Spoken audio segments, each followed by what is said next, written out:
شروع اللہ کے نام سے جو بڑا مہربان نہایت رحم کرنے والا ہے۔ بھائیوں اور بہنوں، اپنے گھر میں یہ ایک پودا لے آئیں اور ساتھ میں نوٹ گننے والی مشین بھی لے آئیں، کیونکہ نبی کریم صلی اللہ علیہ وسلم فرماتے ہیں کہ یہ پودا دراصل جنت کا پودا ہے۔ جس گھر میں بھی یہ پودا لگایا جاتا ہے، فرشتے خود اس گھر میں مال و دولت لے کر اترتے ہیں اور وہ گھر چند ہی دنوں میں مالا مال ہو جاتا ہے۔ لاکھوں کروڑوں درود و سلام نبی رحمت، نبی آخر الزماں صلی اللہ علیہ وسلم پر، آپ کی ازواج مطہرات پر، آپ کے آل پاک پر اور آپ کے تمام صحابہ، صحابیات، تابعین، تبع تابعین اور آپ کی پوری امت پر۔ محترم ناظرین، وہ کون سا پودا ہے کہ جسے ہمارے پیارے نبی صلی اللہ علیہ وسلم نے جنت کا پودا قرار دیا ہے؟ وہ کون سا پودا ہے کہ جسے گھر میں لگانے سے فرشتے خود دولت لے کر اس گھر میں اترتے ہیں؟ جب بھی کوئی بے دریغ دولت خرچ کرتا ہے تو اکثر بڑے بزرگ اسے یہ کہتے ہیں کہ پیسے کوئی درختوں پر تو نہیں لگے کہ جسے تم یوں خرچ کر رہے ہو، اور یقیناً ہم سبھی یہ بات جانتے ہیں کہ پیسہ درختوں پر نہیں لگتا۔ لیکن ناظرین، ایک ایسا پودا بھی ہے جسے گھر میں لگانے سے اس گھر میں روپے اور پیسے کی بارش ہونے لگتی ہے۔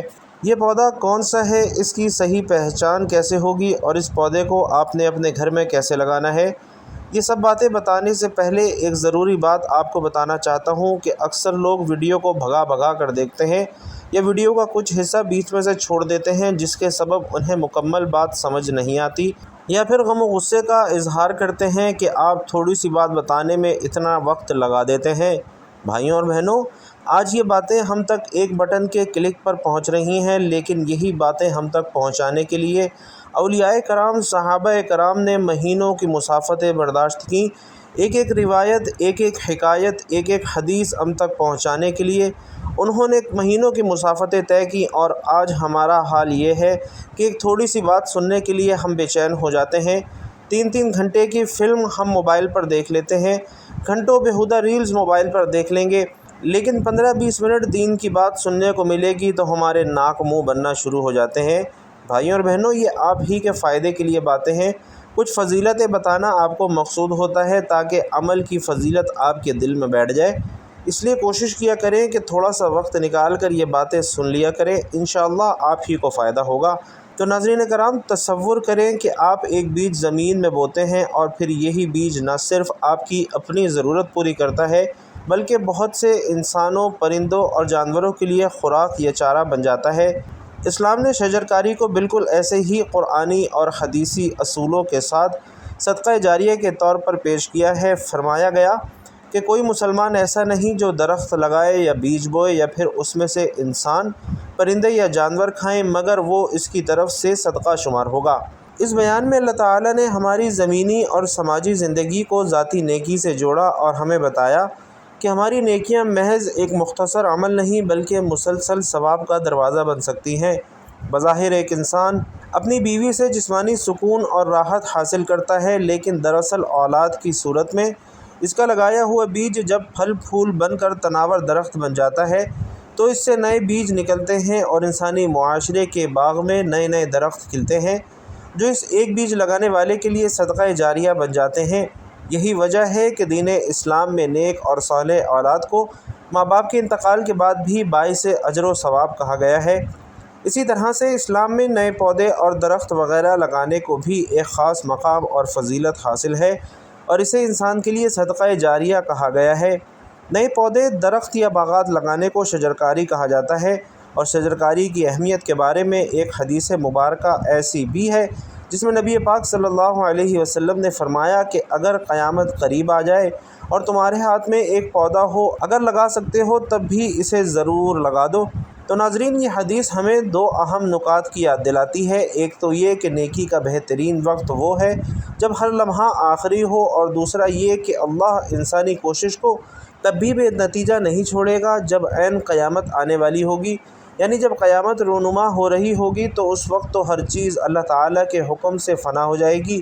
لیکن شجرکاری کی اہمیت اور اجر و ثواب کے حوالے سے فرمایا گیا ہے کہ اگر قیامت کا وقت شروع ہو چکا ہو اور تمہیں یہ معلوم ہو جائے کہ ابھی کچھ ہی دیر میں قیامت رونما ہونے والی ہے، تب بھی شجرکاری اور نئے پودے لگانے کو ترک نہ کرنا، تو اس سے ثابت ہوتا ہے کہ نیکی سے جڑے فوائد قیامت تک جاری رہتے ہیں۔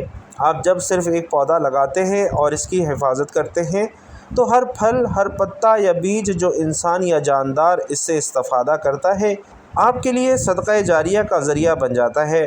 جیسا کہ روایت میں آیا ہے کہ جو درخت لگائے اور اس کی حفاظت کرے یہاں تک کہ وہ پھل دینے لگے تو اس کا ہر پھل صدقہ ہوگا، اور جب وہ زمین پر گرتا ہے تو پھر سے بیجوں کی بار آوری شروع ہو جاتی ہے۔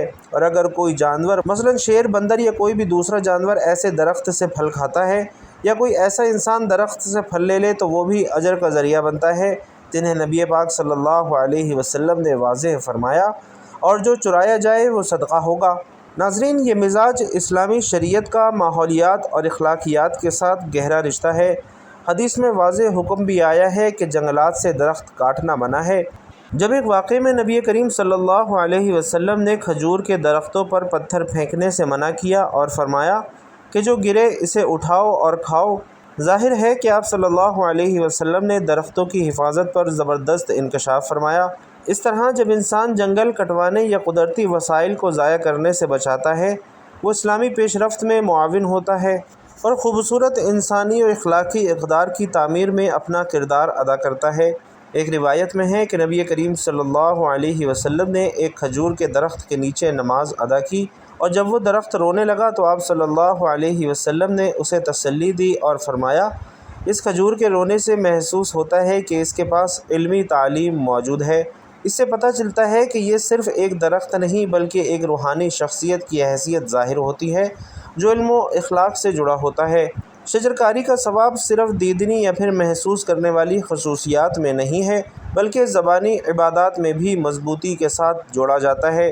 بعض روایات میں یہ بھی آتا ہے کہ جو شخص سبحان اللہ کہے، اللہ تعالی جنت میں اس کے لیے ایک درخت لگاتا ہے۔ یہ ورد شجرکاری کی روحانی حیثیت کو ظاہر کرتا ہے۔ زبان کا نیکی والا ذکر اور اس کے پیچھے عمل دونوں ثواب اور اصل کی مکمل تصویر پیش کرتی ہیں، یعنی جنت میں بھی انسان کے بہترین عمل کا بدلہ درختوں اور باغات کی صورت میں ہوگا، جو شجرکاری اور باغات کی اہمیت اور فضیلت کو مزید واضح کرتے ہیں۔ حضرت علی رضی اللہ تعالی عنہ فرماتے ہیں، اگر انسان چاہتا ہے کہ دنیا سے ایسا نقش چھوڑے جو نہ صرف یاد رہے بلکہ زندگیوں میں جاری رہے، تو اسے ایسا کام کرنا چاہیے کہ لوگ اسے اپنے ذہن میں محفوظ کریں، اور یہی پیغام شجرکاری کا ہے۔ پودا، باغ، سایہ، ورثہ، ذائقہ، یہ سب انسان سے آگے جا رہے ہیں، ہمیشہ زندہ رہنے والی یاد کے طور پر۔ حضرت علی رضی اللہ تعالی عنہ نے اپنی حکومت کے دوران بیت المال سے نہ صرف نظام بیت المال بلکہ جنگلات اور زراعت پر خصوصی توجہ دی۔ آپ نے حالات کا ایسا انتظام کیا کہ مستقبل کی نسلیں بھی اس کا پھل کھائیں۔ اس عمل کے ذریعے اسلامی حکمرانی کا مقصد صرف اقتدار نہیں بلکہ فلاح عامہ اور ترقی کا ایک مستفید سفر ظاہر ہوتا ہے۔ صحابہ کرام بھی شجرکاری کے جذبے میں شامل تھے۔ عمر بن عثمان بن عفان رضی اللہ تعالی عنہ نے مدینہ کے اطراف باغات بنوائے تاکہ مسلمانوں کی ضرورت پوری ہو سکے۔ یہ باہم زندگی میں اشراک اور صدقہ جاریہ کی ایک مثال تھی۔ اسی طرح حضرت عبداللہ ابن عباس اور ابن عمر نے باہمی محبت کے ساتھ بڑے بڑے باغات لگائے اور انہیں لوگوں کے لیے کھول دیا۔ شجرکاری کو باہمی بھلائی اور مذہبی نقطہ نگاہ سے ربط دیا۔ یہ تمام احوال بتاتے ہیں کہ شجرکاری اپنے اندر فرد کے لیے نیکی کا دورانیہ، معاشرتی انصاف اور اخلاقی ذمہ داری ایک جگہ جمع کرتی ہے، اور یہی وہ اہداف ہیں جن کے ذریعے اسلامی شریعت نے اپنی ریاست اور اخلاقی نظام کو قائم کیا۔ یہ احساس اب بھی آج اتنی ہی قوت کے ساتھ رائج ہے۔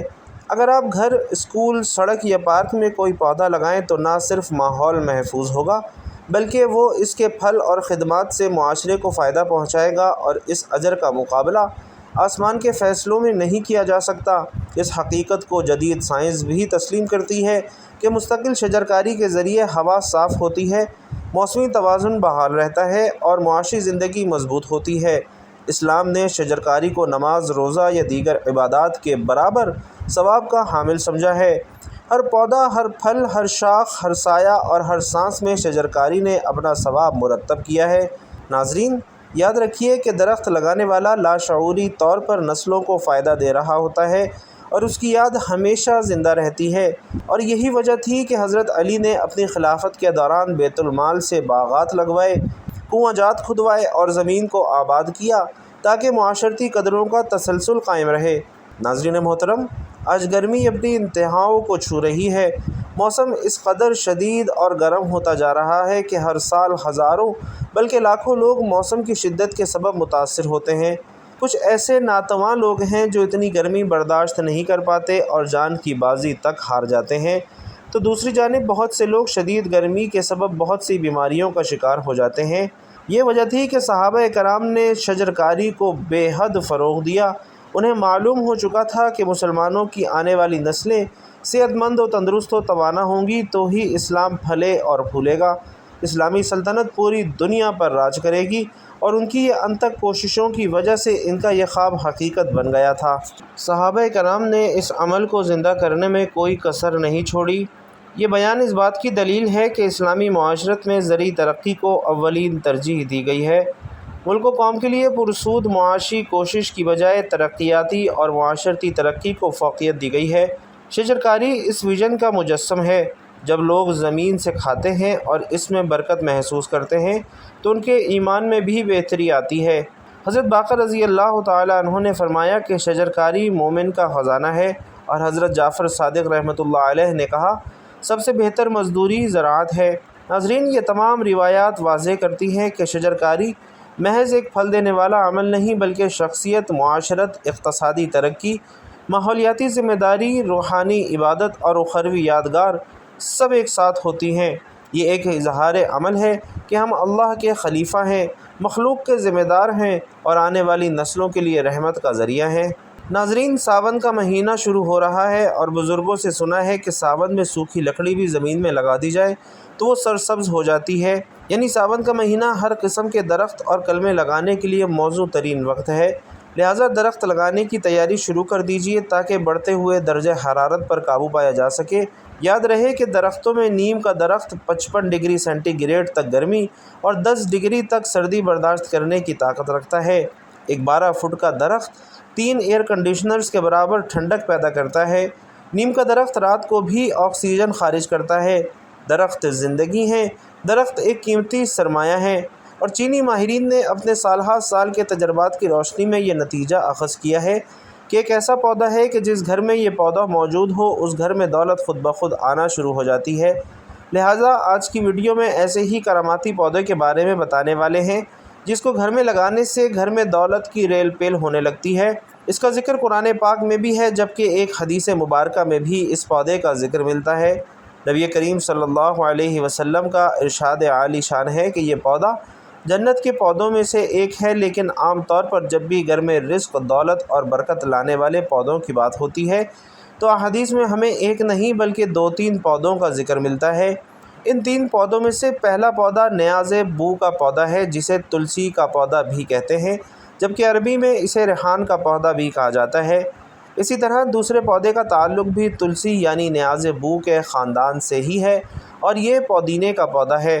جیسا کہ پودینہ تقریباً ہر گھر میں ہی کھانے میں استعمال کیا جاتا ہے، جبکہ تیسرا پودا منی پلانٹ ہے، جس کے بارے میں کہا جاتا ہے کہ اس کو گھر میں رکھنے سے گھر میں دولت اور پیسہ آنے لگتا ہے۔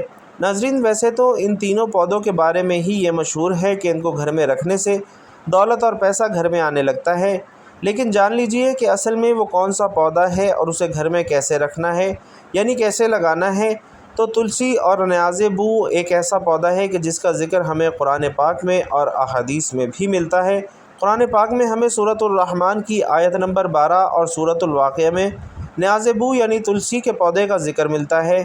پیارے آقا صلی اللہ علیہ وسلم نے بھی تلسی کے پودے کو بہت زیادہ پسند فرمایا ہے، اور آپ کا ارشاد مبارکہ ہے کہ تلسی کا پودا جنت کے پودوں میں سے ایک ہے، اور ایک روایت میں ہمیں یہ ملتا ہے کہ نبی کریم صلی اللہ علیہ وسلم نے ارشاد فرمایا کہ جس کسی کو ریحان کا پودا پیش کیا جائے تو وہ اسے لینے سے انکار نہ کرے، کیونکہ یہ اپنی خوشبو میں نہایت ہی عمدہ ہے اور وزن میں بھی کافی ہلکا ہوتا ہے۔ جبکہ تلسی کا ذکر ہمیں ہندو مذہب میں بھی بہت زیادہ ملتا ہے۔ ہندو بھی تلسی کے پودے کو بہت زیادہ مقدس پودا مانتے ہیں، اور عام طور پر اپنے گھروں میں یا گھروں سے باہر تلسی کا پودا ضرور لگاتے ہیں۔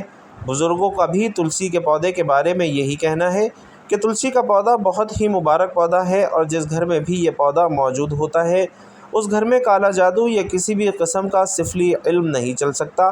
اس پودے کو گھروں میں لگانے کے فائدے بے شمار ہیں۔ کہا جاتا ہے کہ اس پودے کی برکت سے کوئی زہریلا جانور بھی گھر میں داخل نہیں ہو سکتا، یہاں تک کہ زہریلا سانپ اور ناگن وغیرہ بھی گھر میں نہیں آ سکتی۔ اس کی خوبیوں کے سبب اسے بابرکت پودا کہا جاتا ہے، اور گھروں میں اس پودے کی موجودگی دولت اور پیسہ لانے کا بھی سبب ہے، کیونکہ جس گھر میں شیاطین داخل نہ ہو سکتے ہوں تو پھر وہاں پر اللہ کی رحمتیں اور برکتیں نازل ہوتی ہیں۔ لیکن اس کے لیے ضروری ہے کہ تلسی کے پودے کو گھروں کے اندر ایک خاص طریقے سے رکھا گیا ہو۔ پیارے دوستو، اس پودے کی شاندار خوشبو گھر کے اندر رہنے والے افراد کے دماغ کو ہر وقت تر و تازہ رکھتی ہے۔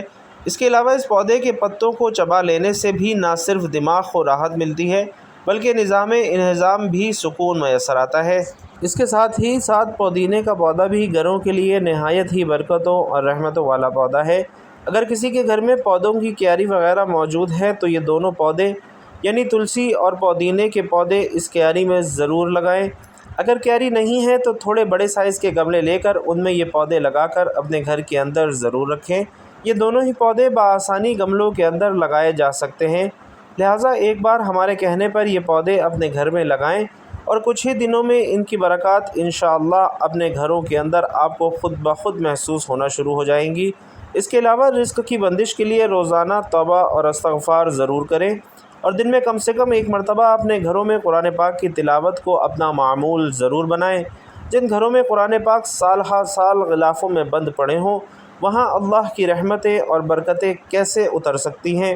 ہر روز کم سے کم ایک مرتبہ یا زیادہ سے زیادہ ہر نماز کے بعد قرآن پاک کو ضرور کھولیں، اور جتنا بھی آسانی سے پڑھ سکتے ہوں ضرور پڑھا کریں۔ انشاءاللہ تمام تنگ دستیاں اور پریشانیاں دور ہو جائیں گی۔ اللہ تبارک و تعالی سے دعا ہے کہ نیکی کی بات ہم سب کو سننے، سمجھنے اور اس پر عمل کرنے کی طاقت اور توفیق مرحمت فرمائے۔ میرا سنانا اور آپ کا سننا اپنی بارگاہ میں قبول و منظور فرمائے۔ جو بھی لوگ بیمار ہیں اللہ رب العزت انہیں شفائے کاملہ عاجلہ عطا فرمائے۔ جو مقروض ہیں ان کا قرضہ جلد سے جلد ادا کرنے کی کوئی احسن تدبیر بنائے۔ یا اللہ، جو میرے بھائی پریشان حال تنگ دست ہیں ان کی پریشانیوں کو، تنگ دستیوں کو دور فرما۔ یا اللہ پاک، میرے جو بہن بھائی اپنے یا اپنے بچے بچیوں کے رشتوں کے لیے پریشان ہیں ان کے لیے جلد نیک رشتوں کا سبب بنا دے۔ یا اللہ پاک، ہمیں 5 وقتہ نمازی بنا، دین کے احکامات پر فرما برداری کرنے والا بنا۔ یا اللہ، ہمیں ایسی زندگی گزارنے کی توفیق عطا فرما جس زندگی سے تو اور تیرے پیارے حبیب صلی اللہ علیہ وسلم راضی ہو جائے۔ زندگی میں ایسے نیک اعمال کرنے کی توفیق نصیب فرما جن سے تو اور تیرے پیارے حبیب صلی اللہ علیہ وسلم راضی ہو جائے۔ یا اللہ، ہمیں حلال رزق کمانے کھانے کی توفیق نصیب فرما، ہمارے حلال رزق میں خوب برکت اور فراوانی عطا فرما۔ یا اللہ، ہمیں شیطان مردود سے حفاظت فرما۔ یا اللہ، ہمیں ایمان پہ زندہ رکھ اور ایمان پہ ہی ہمارا خاتمہ فرما۔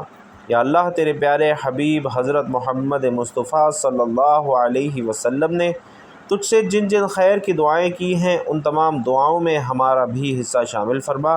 تیرے پیارے حبیب صلی اللہ علیہ وسلم نے تجھ سے جن جن شرور سے پناہ چاہی ہے ان تمام شرور سے ہمیں بھی پناہ عطا فرما۔ یا اللہ، ہماری دعاؤں کو قبول و منظور فرما۔ آمین یا رب العالمین۔ بھائیوں اور بہنوں، آپ لوگوں نے منہ سے آمین کہنا بھی ہے اور کمنٹ باکس میں آمین لکھنا بھی ہے تاکہ دوسروں کو بھی ترغیب ہو۔ کسی ایک کی آمین بھی اللہ رب العزت کو پسند آ گئی، ہم سب کی دعائیں بھی قبول ہو جائیں گی۔ اس لیے آمین کہنا اور لکھنا آپ لوگ بھولیے گا مت۔ اللہ رب العزت آپ سب کا حامی و ناصر ہو۔ آمین یا رب العالمین۔